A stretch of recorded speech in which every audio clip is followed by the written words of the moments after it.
סלק ממני כבר כזה, כן, אשכנז, תיסע לי מהעיניים, משעמם לך, רק כוח אתה מבין, אתה פסיכופת בן זונה. תגיד, כמה רצחת? כמה אנשים הרגת בעזה חפים מפשע? בוא תגיד לי, תגלה לי, כמה הרגת ילדים?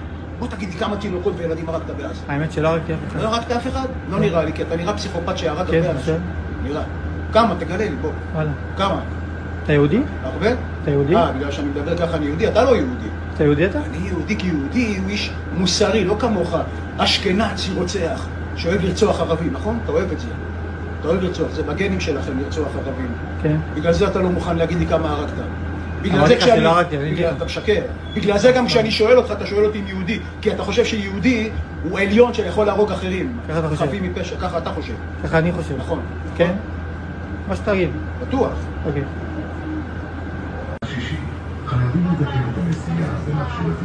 פסיכופת אתה, בן זונה. פסיכופת, אה? מה אמרת שתעשה לי? פסיכופטים כמוך בני זונות, אני אערוף אותם ביום הדין. שמעת פסיכופת בן זונה? תערוף לי מה? אני אערוף אותך ביום הדין, כי אתה פסיכופת בן זונה שמשעמם לו ובא להתחיל ולעקוב אחריי. נכון בן זונה? באת לעקוב אחריי? לא, אני אשמח שתגיד.